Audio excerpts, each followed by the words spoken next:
Berikut adalah hasil penceritaan ulang konten video untuk platform YouTube dengan gaya penyampaian berbentuk tulisan dokumen yang ramah dan mudah dipahami oleh siswa SMA tanpa menggunakan karakter khusus sama sekali, serta ditulis sepenuhnya dalam bahasa Indonesia. Ada sebuah desa di Swiss yang melarang penggunaan mobil dan sapinya rutin mendapat pijatan. Kantong sampah di sana memiliki nomor seri khusus. Bahkan jika Anda tidak sengaja menjatuhkan roti ke dalam mangkuk fondue, Anda mungkin harus memberikan ciuman kepada seseorang. Apakah Anda sanggup mematuhi semua aturan ini, atau malah merasa tertekan secara perlahan? Sebuah desa yang begitu tenang hingga suara terkeras yang terdengar hanyalah dentingan lonceng sapi. Tidak ada kemacetan, lalu lintas.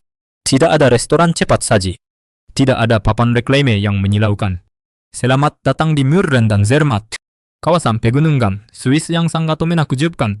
Zermatt telah melalui lebih dari 5 abad tanpa mesin berbahan bakar gas. Apa yang menggantikan keberadaan mereka? Kereta longka, listrik dan ketenangan. Di Murren, satu-satunya kemacetan jalanan disebabkan oleh kawanan kambing yang menghalangi jalan setapak. Namun sejujurnya, gaya hidup yang santai ini memiliki konsekuensi tersendiri. Barang kebutuhan harian harus diangkut dengan tenaga manusia. Keterlambatan pengiriman bukanlah hal asing, melainkan dipengaruhi oleh musim. Isolasi saat musim dingin bisa terasa kurang romantis dan justru menimbulkan rasa terkungkung. Apakah Anda berminat untuk pindah ke sana? Cobalah memulai dari wilayah Tesch yang berdekatan untuk akses hunian yang lebih baik. Pekerjaan musiman sering terbuka di kota-kota ski, tetapi menguasai sedikit bahasa Jerman akan sangat membantu. Selain itu, kartu kereta Swiss adalah tiket utama Anda untuk menjelajahi wilayah ini. Selanjutnya, kita akan membahas sapi-sapi yang dipijat dan memiliki jalur bawah tanah sendiri. Kehidupan di Swiss terasa semakin unik setelah ini. Setiap ekor sapi di Swiss mengandungkan lonceng perunggu yang disesuaikan nadanya secara khusus, layaknya sebuah alat musik. Sapi-sapi di Swiss mendapatkan perawatan pijat. Ini bukanlah sebuah lelukon. Beberapa peternak sapi perah benar-benar memijat tubuh sapi mereka untuk membantu meningkatkan kelancaran produksi susu. Langkah ini merupakan perpaduan antara pengetahuan sains dan rasa hormat. Hewan-hewan ini bukan sekadar ternak biasa. Mereka hampir dianggap seperti sosok terkenal di lingkungan lokal. Saat mereka berpindah tempat, mereka memiliki jalan khusus, terowongan bawah tanah untuk sapi, memungkinkan mereka berjalan dari padang rumput menuju kandang tanpa perlu melintasi jalan raya. Pada musim gugur, mereka turun dari kawasan pegunungan Alps dengan hiasan mahkota bunga, berparade melintasi desa dalam sebuah perayaan yang dinamakan Alpabfahrt. Sapi-sapi di sana dipasang CP mikro. Espan makanan mereka diatur hingga pada tiap helai rumputnya. Jika Anda melanggar aturan ini, Anda akan berhadapan dengan sanksi denda yang cukup besar. Untuk menutup cerita mengenai sapi-sapi tersebut, mari kita bicarakan tentang wanita-wanita Swiss yang mandiri, menguasai 3 bahasa, dan mahir meluncur di atas salju tanpa masalah. Namun sebelum itu, seperti biasa, pastikan Anda menekan tombol ska, mendaftar pada saluran ini, dan menyalakan lonceng pemberitahuan di bagian bawah. Hal ini sangat membantu meningkatkan jangkauan video kami. Terima kasih kepada para pengikut setia kami. Bayangkan Anda sedang berjalan melintasi taman di kota Zurich. Seorang wanita meluncur santai menggunakan sepatu roda sambil tertawa dalam bahasa Prancis yang fasih, lalu berganti ke bahasa Jerman di tengah kalimat, dan mengakhirinya dalam bahasa Inggris. Hal itu bukanlah untuk pamer, melainkan situasi biasa di hari Selasa. Wanita Swiss adalah kekuatan yang tenang. Mereka berpendidikan tinggi, memiliki wawasan global, dan sangat mandiri. Rata-rata usia pernikahan di sini adalah 31 tahun, yang tertinggi di seluruh benua Eropa. Hal itu terlihat jelas dalam kehidupan mereka. Urusan asmara tidak dilakukan secara tergesa-gesa. Kemandirian bukanlah sebuah fase sementara, melainkan sebuah standar hidup. Kecantikan mereka terkesan alami dan tidak berlebihan, tanpa kesan glamour atau filter kamera. Penampilan rambut yang alami, hiasan wajah yang minimalis, serta rasa percaya diri tinggi yang tidak membutuhkan pengakuan dari orang lain. Sekarang, jika Anda berencana untuk menjalin hubungan asmara di sini, Anda perlu bersabar. Wanita Swiss mungkin terlihat agak tertutup pada awalnya, namun itu bukanlah bentuk penolakan, melainkan tanda rasa hormat. Mereka tidak merayu seperti orang Amerika, dan mereka tidak berpacaran hanya untuk mengisi kekosongan hati. Hadirlah bukan untuk memukau mereka, melainkan untuk memahami. Rasa ingin tahu dan sikap rendah hati akan membawa Anda lebih jauh dibandingkan sekadar pesona luar. Ada satu hal menarik yang tidak terduga. Zurich memiliki kafe perpisahan. Tempat-tempat yang dirancang khusus bagi pasangan untuk mengakhiri hubungan mereka secara baik-baik. Tuliskan pemikiran Anda pada kolom komentar di bawah. Norma kencan budaya apa yang pernah mengejutkan Anda saat berada di luar negeri? Mendapat denda hanya karena menggunakan kantong sampah yang salah. Ini bukan bentuk berlebihan. Swiss menjual kantong sampah resmi yang dilengkapi dengan nomor seri. Jika Anda membuang kulit pisang ke dalam kantong yang tidak terdaftar, ada kemungkinan besar Anda akan menerima surat dari pihak berwenang atau dari tetangga Anda sendiri. Begitulah gambaran kehidupan sehari-hari di negara yang paling teratur di muka bumi. Kereta tiba tepat pada detiknya. Jalur pejalan kaki sangat bersih. Udara terasa segar khas pegunungan. Anda bisa merasakan keamanan hingga ke dalam diri. Seolah tidak ada hal buruk yang bisa terjadi di sini, meskipun Anda mencobanya. Tetapi semua itu membutuhkan pengorbanan. Menjemur pakaian di balkon rumah Anda pada hari Minggu merupakan hal yang terlarang di beberapa kota. Tinggal bersama pasangan, Anda mewajibkan Anda untuk mendaftarkan tempat tinggal bersama. Mirip seperti mengurus dokumen untuk pernikahan skala kecil. Bahkan kegiatan daur ulang memiliki aturan yang sangat mendetail, hingga membuat Anda berpikir dua kali sebelum membuang penutup wadah yogurt Anda. Swiss adalah tempat yang sangat menyenangkan jika Anda mematuhi semua aturannya. Begitulah pendapat John M., warga asal Boston yang taat aturan dan tetap menyukai negara ini. Apakah Anda merasa mampu hidup dalam tingkat keteraturan seperti ini, atau justru akan membuat Anda merasa tertekan secara perlahan? Mari kita diskusikan pada kolom komentar. Anda mungkin belum mengetahui hal ini, tetapi Swiss adalah negara yang tidak memiliki ibu kota resmi, memiliki 4 bahasa resmi, dan anehnya, semua itu dapat berjalan dengan sangat baik. Memang benar bahwa Bern menjalankan peran seperti sebuah ibu kota. Kota ini menjadi tempat bagi gedung parlemen dan kantor-kantor pemerintahan pusat. Namun secara hukum, tempat ini hanya berstatus sebagai kota federal, tanpa klaim yang berlebihan dan tanpa gelar yang megah. Sangat mencerminkan karakter Swiss. Selanjutnya, ada kondisi kebahasaan yang menjadi salah satu keseimbangan paling rumit di Eropa. Bahasa Jerman, Prancis, Italia, dan Romansh. Semuanya berstatus resmi dan memiliki kedudukan yang setara. Tidak ada satu bahasa pun yang mendominasi secara penuh. Dan uniknya, sistem ini berjalan lancar. Meskipun gagasan tentang keselarasan bahasa ini terdengar indah, kenyataannya bisa terasa cukup membingungkan. Banyak lowongan pekerjaan mensyaratkan kemahiran dalam setidaknya satu bahasa lokal, atau bahkan 2 bahasa. Tidak seperti negara satu bahasa di mana bahasa Inggris bisa menyelamatkan Anda. Di sini hal tersebut justru bisa menjadi penghalang. Meski demikian, Swiss berkomitmen pada keragamannya dengan cara yang halus namun kuat. Ambil contoh bahasa Romansh. Walaupun hanya dituturkan oleh kurang dari 1% populasi, bahasa ini tetapi diajarkan di beberapa sekolah. Bukan karena tuntutan kebutuhan praktis, melainkan karena bahasa tersebut merupakan bagian dari identitas bangsa. Berikutnya, sebuah jalan di mana Anda mungkin sedang berdiri di atas kekayaan senilai miliaran, sementara tidak ada seorang pun yang memandang Anda 2 kali. Anda sedang berjalan santai di Bahnhofstrasse, salah satu jalan terkaya di bumi. Namun suasananya tetapi tenang. Di dalam pertokoan terdapat toko Rolex, Cartier, dan Chanel di bagian bawah tanah. Ruang penyimpanan bernilai miliaran dolar beroperasi tepat di bawah pijakan kaki Anda. Namun tidak ada orang yang menghentikan Anda. Tidak ada yang memeriksa sepatu Anda atau menanyakan nama Anda. Itulah ciri khas Swiss. Privasi yang terbungkus dalam keanggunan. Bahnhofstrasse tidak memamerkan kekayaannya secara berlebihan. Tidak ada penggemis. Tidak ada penjajah barang. Dan tidak ada pemburu foto.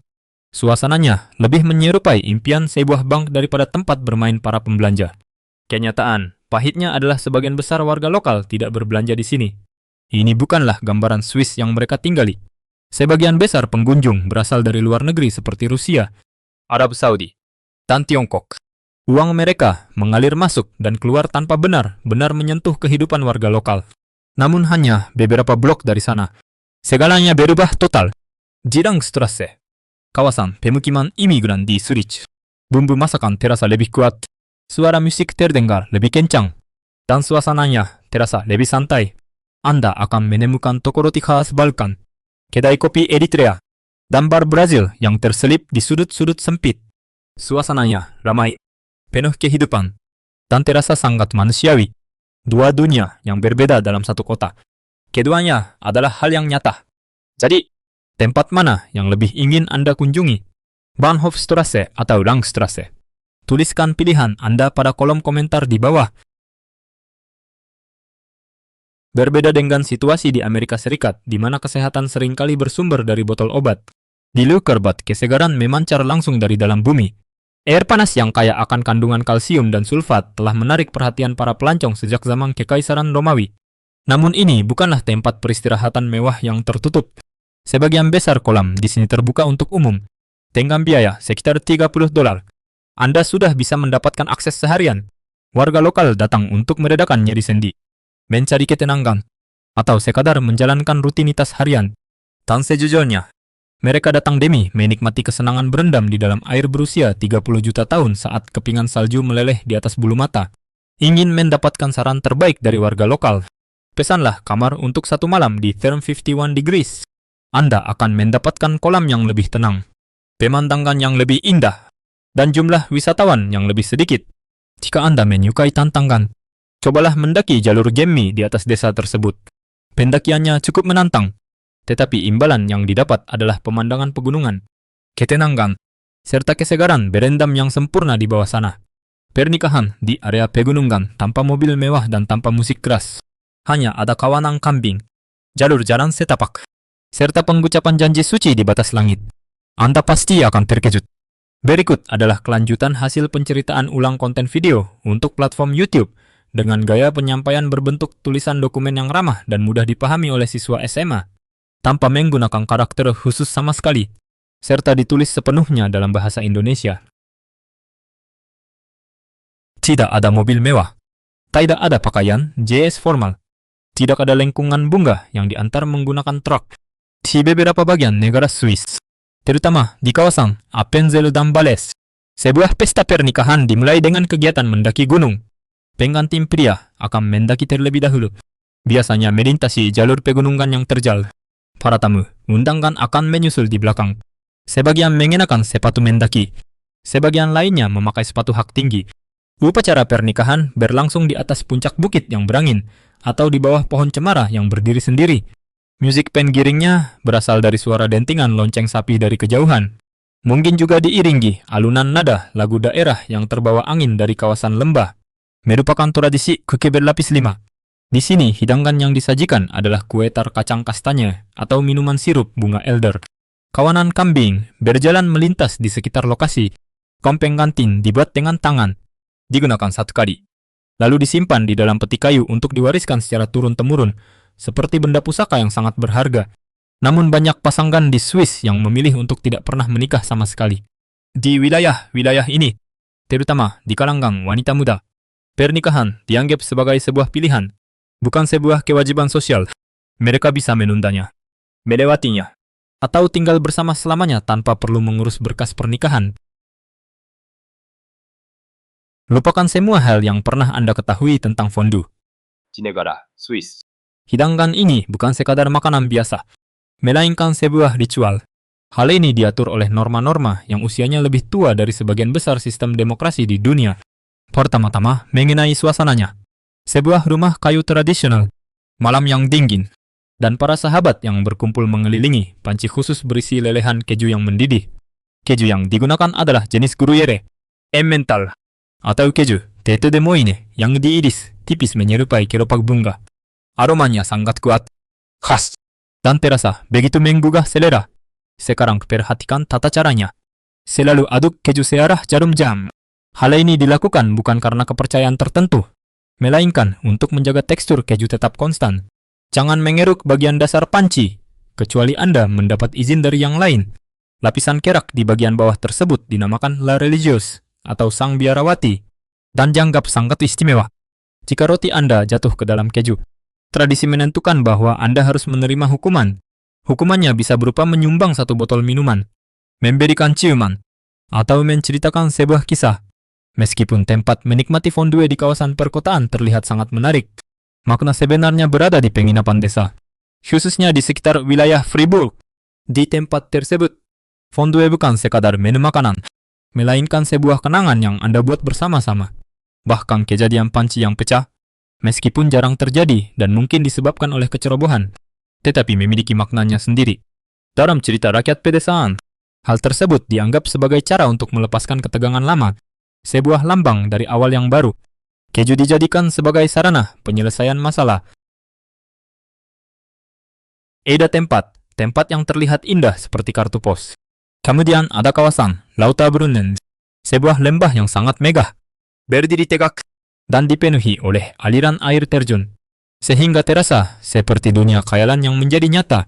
Penulis terkenal Tolkien pernah melintasi kawasan ini pada tahun 1911. Warga lokal menceritakan bahwa Lauterbrunnen menjadi sumber inspirasi bagi gambaran tempat Rivendell dalam karyanya, yaitu tempat perlindungan kaum peri yang terletak di antara tebing dan kabut. Satu kali kunjungan ke sana akan membuat Anda memahami alasannya. Terdapat 72 aliran air terjun yang mengalir di sepanjang tebing batu seperti urat perak. Sapi-sapi merumput di bagian bawah. Kereta API melintas di tepi pegunungan. Dan gunung Matterhorn berdiri kokoh seperti mahkota megah di kejauhan. Suasananya sangat indah, penuh legenda, dan benar-benar nyata. Jika Anda datang pada musim liburan, Anda akan berada di antara kerumunan pembuat konten dan rombongan wisatawan yang berusaha mendapatkan sudut foto terbaik yang sama. Perjalanan kereta menuju Jungfrau Joch yang dikenal sebagai puncak Eropa memang sangat indah. Tetapi siapkan biaya lebih dari 1 juta rupiah untuk tiket pulang pergi. Apakah hal itu sepadan?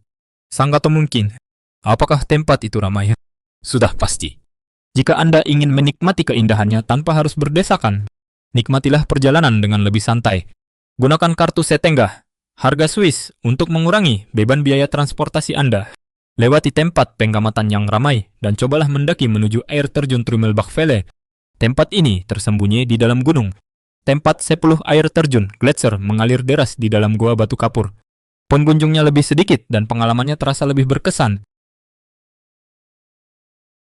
Swiss tidak dikenal dengan kehidupan malam yang bebas atau pesta perayaan yang bising.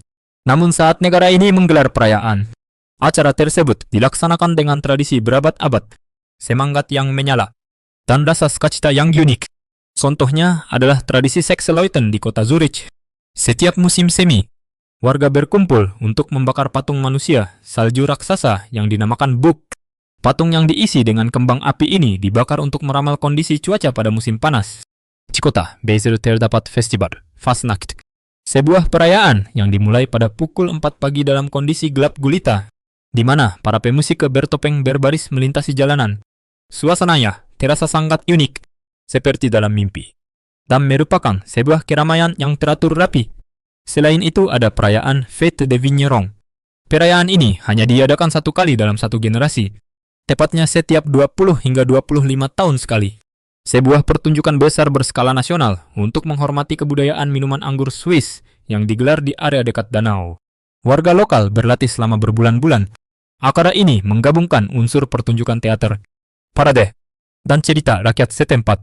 Pesta perayaan di Swiss tidak berlangsung hingga larut malam. Tidak ada efek kelelahan yang berkepanjangan dan tidak ada kekacauan di sudut kota. Orang-orang akan membersihkan lokasi pulang ke rumah, dan kembali bekerja pada esok harinya, seolah tidak terjadi apa-apa. Perayaan di sini dianggap sebagai hal yang berharga, bukan untuk melampiaskan emosi. Ini adalah sarana pelepasan ketegangan, bukan tempat untuk melarikan diri dari kenyataan. Meskipun tidak berstatus sebagai ibu kota resmi, Bern menjalankan fungsinya seperti sebuah ibu kota. Namun jangan membayangkan gedung pencakar langit atau suasana yang kacau. Yang akan Anda temukan adalah jalanan yang tenang dan teratur yang dilengkapi dengan lorong berbumbung sepanjang 6 km yang terpanjang di benua Eropa. Dalam cuaca hujan maupun panas, Anda bisa berjalan kaki, berpikir, dan bersantai tanpa perlu terburu-buru. Saat musim panas tiba, warga lokal akan berenang dan mengikuti arus sungai Are sebagai hal yang sangat biasa. Pakaian kerja dilipat rapi di tepi sungai dan tas disimpan dalam kantong kedap air. Kegiatan ini dilakukan secara terbuka tenang, dan terasa sangat menyenangkan. Namun ini bukanlah kota tempat berpesta. Setelah pukul 9 malam, terutama di kawasan kota tua, suasananya menjadi sangat hening. Tempat hiburan tutup lebih awal, Sedangkan perpustakaan tetapi ramai dikunjungi. Kehidupan malam di sini sangat minim. Jika Anda menginginkan suasana yang lebih energik, penuh musik, dan penuh pergerakan, Anda bisa berkunjung ke kota Lausanne. Berapa biaya yang harus dikeluarkan untuk menikmati ketenangan ini? Mari kita hitung pengeluaran hidup di negara yang sangat nyaman ini, dan apakah hasil yang didapat sepadan dengan biayanya? Kita perlu mengakui bahwa biaya hidup di Swiss sangat mahal. Untuk menyewa tempat tinggal satu kamar di kota Zurich atau Jenewa, Anda perlu menyiapkan biaya sekitar 25 hingga 30 juta rupiah setiap bulannya. Asuransi kesehatan wajib berbayar sekitar 5 juta rupiah. Biaya belanja, kebutuhan harian bisa mencapai 1,5 juta rupiah seminggu jika Anda hemat. Bahkan membeli segelas kopi bisa terasa seperti pengeluaran yang besar. Namun hal menariknya adalah Anda mendapatkan kualitas yang sesuai dengan biaya yang dikeluarkan. Anda dapat meninggalkan dompet di bangku taman dan menemukannya kembali tanpa berkurang sedikit pun beberapa jam kemudian. Keran di rumah sangat bersih hingga aman untuk langsung diminum. Udara terasa segar khas pegunungan dan bebas dari polusi. Kereta API berjalan sangat tepat waktu. Sehingga jika Anda tertinggal kereta, itu adalah kesalahan Anda sendiri. Layanan kesehatan di sini juga termasuk yang terbaik di seluruh dunia. Rasa aman di sini bukan sekadar anggapan, melainkan sebuah fakta nyata. Anda dapat merasakannya secara langsung. Tidak ada orang yang merasa cemas saat berjalan. Anak-anak berjalan kaki menuju sekolah dan para pengguna sepeda tidak perlu mengunci roda sepeda mereka. Kota-kota seperti Fribourg atau Lucerne menawarkan biaya sewa yang lebih terjangkau, pemandangan yang indah, serta akses kereta menuju kota besar dalam waktu kurang dari 90 menit, menawarkan keindahan yang sama, suasana yang lebih tenang, dan biaya hidup yang lebih rendah. Ini seperti menikmati Swiss dengan gaya kehidupan warga lokal. Apakah semua itu sepadan? Hanya Anda yang dapat menjawabnya. Namun jika kedamaian pikiran, gaya hidup bersih, dan ketepatan waktu adalah hal yang Anda cari, tempat ini mungkin sangat cocok untuk Anda. Die Swiss. Santapan bukan hanya bertujuan untuk mengisi perut, melainkan juga untuk merawat ingatan, menjaga tradisi, dan memberikan rasa keterikatan pada suatu tempat. Contohnya adalah hidangan rosti. Makanan ini berupa olahan kentang garing, berwarna keemasan yang dahulu dimakan oleh para petani pada pagi hari. Saat ini, Anda dapat menyantapnya bersama telur, daging, atau ikan asap, yang disajikan secara sederhana, namun terasa sangat lezat. Selanjutnya ada Alpuler Magronen, sejenis hidangan makaroni keju dengan kualitas yang lebih baik. Campuran makaroni, kentang, bawang bombay, dan keju dipanggang bersama lalu diberi pelengkap saus apel. Ini adalah makanan hangat khas pegunungan yang diciptakan untuk orang-orang yang terbiasa dengan cuaca dingin dan rasa lapar. Jika Anda menyukai makanan manis, Anda dapat mencoba Nostorte. Kutatar kacang dengan karamel dari lembah Engadine ini memiliki tekstur yang padat, kenyal, dan membuat orang ketagihan. Setiap toko roti memiliki resep khas mereka sendiri dan warga lokal selalu membanggakan resep dari daerah mereka. Namun ada satu hal yang perlu diperhatikan, yaitu makan di restoran di Swiss dapat menguras tabungan Anda dengan cepat. Untuk satu kali makan malam biasa, Anda bisa menghabiskan biaya sekitar 400 hingga 700 ribu rupiah. Jika ditambah dengan minuman atau makanan penutup, Anda akan mulai memperhitungkan kembali anggaran Anda. Solusinya adalah memasak sendiri di rumah. Toko bahan makanan di sana sangat bersih. Bahan makanannya berkualitas tinggi. Dan masakan pasta sederhana akan terasa sangat lezat jika menggunakan keju lokal dan mentega segar setempat. Banyak warga lokal yang hanya makan di restoran saat merayakan ulang tahun atau menyambut tamu. Sementara masakan rumah menjadi pilihan utama sehari-hari.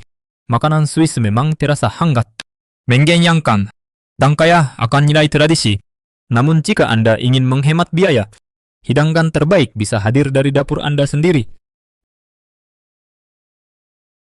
Setelah mengenal wanita-wanita terpelajar yang mahir meluncur di atas salju, sapi-sapi yang mendapat perawatan pijat, aturan dalam menikmati fondue, tempat pemandian air panas di antara salju, dan desa tanpa kendara amber motor selama berabad-abad. Coba tanyakan hal ini kepada diri Anda sendiri.